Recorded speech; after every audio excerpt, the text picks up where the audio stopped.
Now I'm going to, same thing, this is another video to enhance your understanding for finding a term in a binomial expansion. So for this case, it's different from the previous video because there is a 2x plus 3y. You have two unknown here, right? So 2x plus 3y to the power of 10, which is very large. So if you expand this term, this binomial, so binomial term, you were getting 11 term, alright, which is very tired, and you find out you almost give up in expansion. Okay, so alright, with this help, we can search for a term in a binomial. For example, now they said find the coefficient of x to the power of 3, y to the power of 7, right? The one is the x must be power of 3, the y power of 7. So what is the number in front here, right? Means along your expansion, you have 11 term, right? One of the term will have x power of 3, y power of 7. But what is the number in front here? So this formula will helping you to solve the problem. So this is the formula is named as the formula for the general term in the binomial expansion. Okay? So, okay, let's look at this lesson. Okay, you have to identify your n, right? Your n, your r, your a, and your b. This is the four things that you must know. The n, of course, is the power, right? The power. So 10, right? It will be 10. And r, I put a star because r is something that you must find, right? You must find. So you must choose. So a is 2x, right? Your a. This is your A and this is your B. So your A is 2x and your B is 3y. Okay, so you have to clear about all these things first before you start doing. Okay, so now this formula. So I rewrite the formula TR plus 1. The first is NR. NR. 10. I put R. Okay, not R is something that you must find. A. A is what? A is 2x, right? 2x to the power of n minus r. So it's 10 minus r. Okay, you just write 10 minus r. And the b is 3y. B is 3y to the power of r. Okay, this formula must correctly written. Okay, correctly written. Make sure you have no mistake before you continue. So now, now my job is to find the coefficient for x to the power of 3 and y power of 7.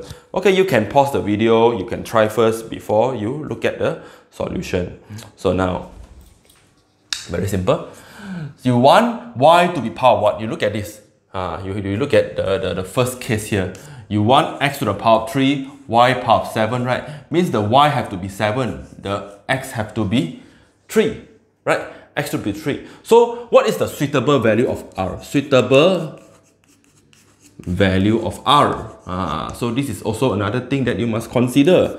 So the suitable value of r is, we look at x and y. The y have to be power of 7, right? Power of 7. So of course r must be 7. I must choose r equal to 7. Why? You see, if you choose r equal to 7, you will have y power of 7. And if you choose 7 here, 7, here also 7, 10 minus 7. 10 minus 7, how many? 3, right? You have x power of 3. So means your choice is correct. Your choice is correct. So now you plug in this into the formula. Sumbat masuk aja. Okay? So 7 plus 1. So 10. 7, right? 10, 7.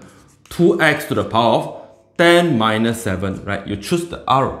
So 3y to the power of 7.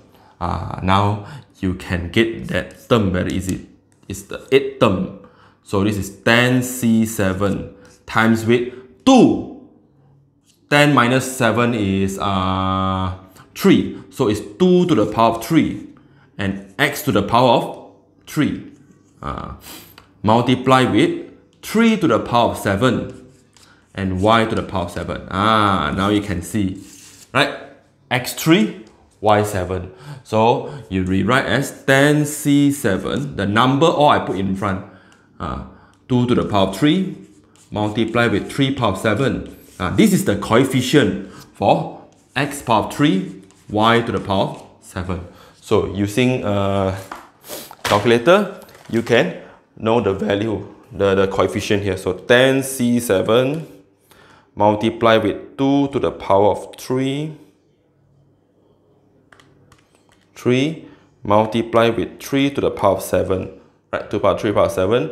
You have, wow, it's a very big number. 2099520. X power of 3, y to the power of 7. So this is the coefficient, right? And this is what I want. So the answer for this is 2099520. Alright, this is the coefficient for x power of 3, y power of 7. Alright, very easy, right? So what is means by the T8 here? What is mean by T8 here? I repeat again. The T8 here, how many terms you have for this? You will have, if you expand this thing, you will have 1, 2, 3, 4, 5, so on until the last will be the 11, because the 11th term. So this one will be the 8th term, means 1, 2, 3, 4, 5, 6, 7, 8. The 8th one will be this term. Okay, not during your expansion by using Pascal triangle or binomial expansion. So you can pause the video again to retry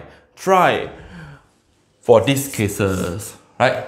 If you find out this to be easy, then you are actually already understand the concept.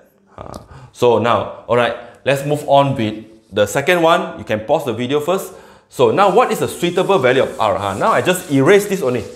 I just erase this part, because the objective here is you want to choose a suitable value of R. That's the most important thing. So now, again, so TR plus 1 is equals to, so what is the suitable value of R here? What's the R here? So because your Y have to be power of 2, right? So you have to choose R equals to 2. Because when you put 2 here, Y is power of 2. If you put 2 here, 10 minus 2 is 8. X power of 8. Exactly, right? X power of 8. So now you choose 2 is the best choice. It's the only choice. Okay, sorry. So now you have T, 2 plus 1. You have 2 plus 1 equals to 10. To 10 C2, 2x to the power of 10 minus 2. 3y to the power of 2. Bracket, put bracket. So you have to practice the put bracket. This is a B, right? So now you will have 10C2. This is actually 10C2. 2 to the power 10 minus 2, 2 to the power of 8. Then you have x to the power of 8 also. And 3 to the power of 2. And y to the power of 2. So I rewrite 10C2, 2 power of 8, 3 power of 2, together, the unknown, x power of 8, y power of 2. Exactly. So this is the coefficient required by the question. 10C2 multiply with 2 to the power of 8, multiply with 9, you will have 103680. X power of 8, y to the power of 2. This is the third term, right? The third term in the expansion. If you have 1, 2, 3, the third term here will be this term. So this is your coefficient. Alright, hope you're getting better in knowing how to apply this formula.